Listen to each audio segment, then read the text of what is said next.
मी खूप श्रीमंत माणूस. माझी एकच अपेक्षा होती, एरोप्लेनमधून फिरायला जाण्याची. माझा खूप मोठा बिझनेस होता, पण मी कधीच एरोप्लेनमधून फिरायला गेलो नव्हतो. माझं स्वप्न होतं, मी एकदा तरी एरोप्लेनमधून फिरणारच. ते स्वप्न पूर्ण करण्यासाठी मी वर्षभर वाट पाहत होतो. जेव्हा ते स्वप्न पूर्ण व्हायला आलं, जेव्हा मी एरोप्लेनमध्ये चढलो, असं वाटलं होतं आता माझं स्वप्न पूर्ण झालं. पण एअर होस्टेसने माझ्यासोबत माझं जीवन एकदम साधारण माणसासारखं मी जगत होतो. पण डोळ्यामध्ये मी एक स्वप्न ठेवलं होतं, मी एकदा तरी एरोप्लेनमधून फिरणार. त्याच्यासाठी मी रोज काम मेहनत करत होतो. माझ्या नशिबानेही खूप चांगली साथ दिली होती. त्याच्यामुळे मला बिझनेसमध्ये खूप मोठा प्रॉफिट होत होता.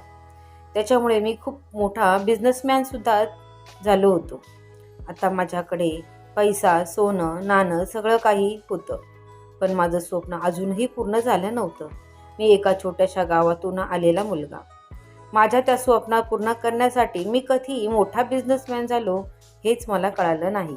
माझ्या घरामध्ये माझी आई, माझी बायको, माझी मुलगी आणि माझा एक छोटासा बाळ एवढे जण माझ्या फॅमिलीमध्ये होते. माझी फॅमिली खूप आनंदात आणि खूप सुखामध्ये राहत होती. माझी फॅमिलीला कोणत्याच प्रकारचं दुःख होणार नाही याची मी पूर्ण काळजी घेत होतो. माझी बायकोही दिसायला खूप देखणी आणि सुंदर होती.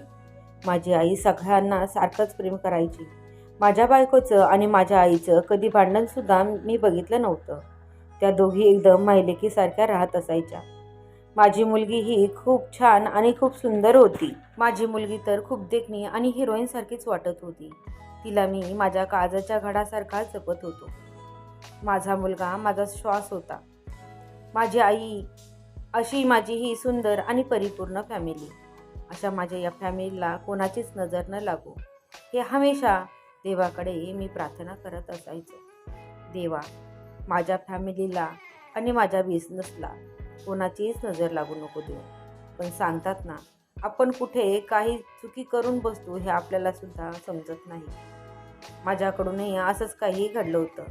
मीही माझ्या स्वप्नांच्या पाठी लागलो होतो. मी खूप मोठा बिझनेसमॅन झालो होतो. सगळे पेपरामध्ये माझा फोटो असायचा. पण मी कधीच परदेश दौरा केला नव्हता. माझे ते स्वप्न पूर्ण करण्यासाठी मी आता पासपोर्ट काढला होता. पासपोर्टसाठी मी खूपच मेहनत घेतली होती. 2-3 इंटरव्ह्यूसुद्धा दिले होते. आता माझा पासपोर्ट घरी आला होता. माझ्या बायकोचा, आईचा आणि मुलाचा पासपोर्ट मी काढायला टाकला होता. त्याचाही 3-4 महिन्यांनी पासपोर्ट घरी येणार होता. पण माझा पासपोर्ट जेव्हा हातात भेटला त्याच्यानंतर मी विचार केला, भारतात बिझनेस करण्यापेक्षा मी आता परदेशात सुद्धा बिझनेस सुरू करतो. म्हणूनच आता मी परदेश दौरा सुरू करण्याचा विचार केला होता. मी सगळी काही तयारी छान प्रकारे केली होती.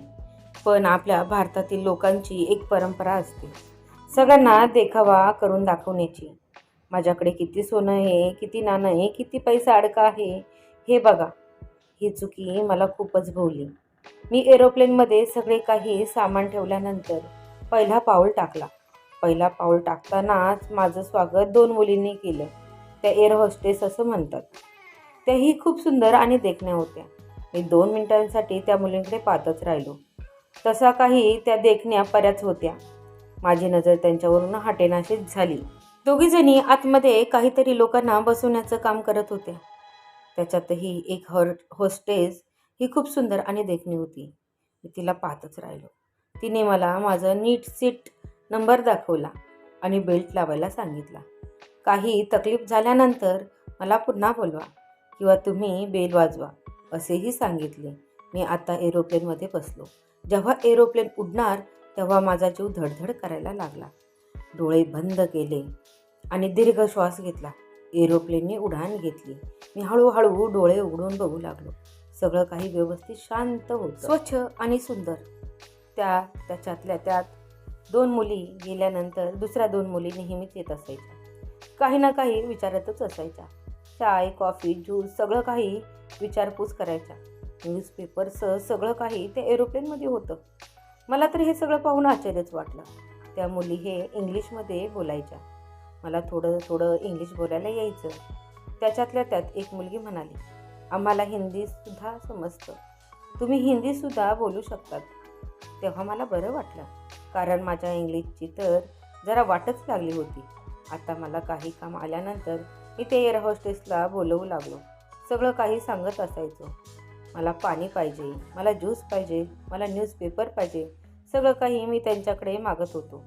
काही क्षणासाठी मी त्यांच्याकडे 2 मिनिटात सारखा बघतच असायचो. मी त्याच्या प्रेमामध्ये मोहामध्येच पडत चाललो होतो. मला त्या दूर जावाशा वाटतच नव्हत्या. त्या नुसत्या माझ्याजवळ यावं आणि बसावं किंवा माझ्याशी काहीतरी माझी सेवा करावी असंच मला वाटत होतं. पण त्यांना दुसरे पॅसेंजर होते, त्या त्यांच्याकडेही जायच्या. त्यांच्यासाठी जे ते माझ्यासाठी करायच्या ते त्याचंसुद्धा करायच्या, पण माझ्यासाठी जरा खासच करत होत्या. कारण माझ्या गळ्यामध्ये सोन्याचं चांदीचं सगळं भरलेलं होतं. 6 तोळ्याची चैन माझ्या गळ्यात घातली होती. हातामध्ये ब्रेसलेटही घातलं होतं. 5 बोटांमध्ये मी अंगठ्या घातल्या होत्या. सगळ्यात धनवान आणि श्रीमंत मीच वाटत होतो, कारण मी सोन्याने लख्ख दिसत होतो. पण माझ्या सोन्यामुळे माझ्या पोटाकडे सुद्धा कोणाचंच लक्ष गेलं नाही. सगळं काही लक्ष माझ्या सोन्याने वेधलं होतं. सगळे लोक त्या सोन्याकडे निहाळत बघत असायचे आणि मला एक हलकीशी स्माईल द्यायचे. त्याच्यातल्या त्यात एक मुलीने माझ्याकडे मदत मागितली.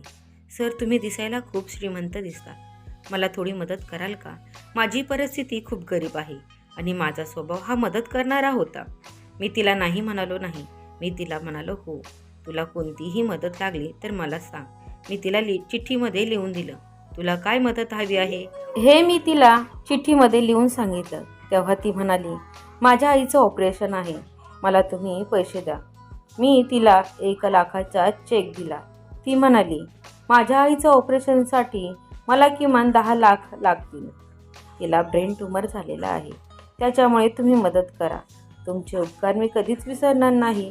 ती मुलगी मी जिथे जाणार होतो तिथेच तिच्याही उतरणार होती आणि तिची नोकरी तिथे संपणार होती. मी इंडोनेशियाचं तिकीट काढलं होतं. ती मुलगीसुद्धा तिथेच राहणारी होती. तीही तिथे कोणत्या रूममध्ये राहणार होती ते सगळं काही तिने मला सांगितलं होतं. मीही मदतीसाठी मी संध्याकाळी तयार होऊन तिच्या रूमवरती गेलो. तिच्या रूमवरती गेल्यानंतर मला खूप छान आणि प्रसन्न वाटलं. तिने शॉर्ट्स घालून आली होती. मी ते शॉर्ट्स कोणाच्या अंगावरती घातलेलं मी बघितलंच नव्हतं. ती एकदम नॉर्मल मला गुड इव्हिनिंग सर असं म्हणाली. मी तिला गुड इव्हिनिंग मॅडम असं म्हणालो. तिला पैसे कशासाठी लागत होते सगळं काही सांगायला सुरुवात केली. तिची आई हॉस्पिटलमध्ये ॲडमिट आहे आणि तिला ब्रेन ट्यूमर झालेलं आहे हे सगळं काही मला तिने सांगितलं. मी आत्ताच तिला नाही म्हणू शकतच नव्हतो, कारण मी तिच्या रूमवरती गेलो होतो.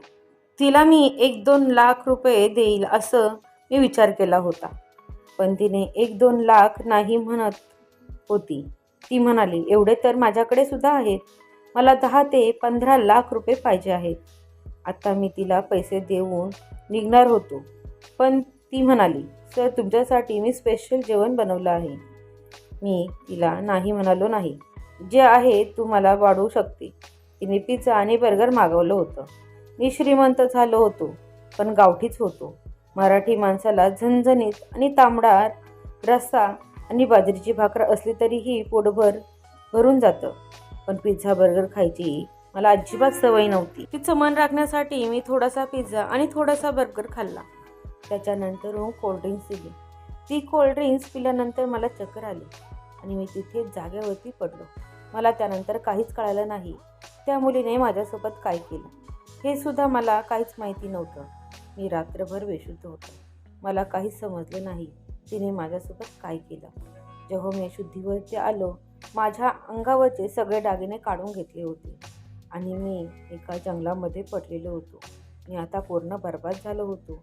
मी आता भारतात कसा येणार याचा सुद्धा आता मला विचार पडला होता, कारण तिने माझ्या खिशात असलेले पैसे सुद्धा काढून घेतले होते. इंडोनेशियाच्या जंगलामध्ये मला फेकून दिलं होतं. तिथे पोलीस माझी विचारपूस करू लागले. माझ्याकडे साधं एरोप्लेनचं तिकीटसुद्धा नव्हतं.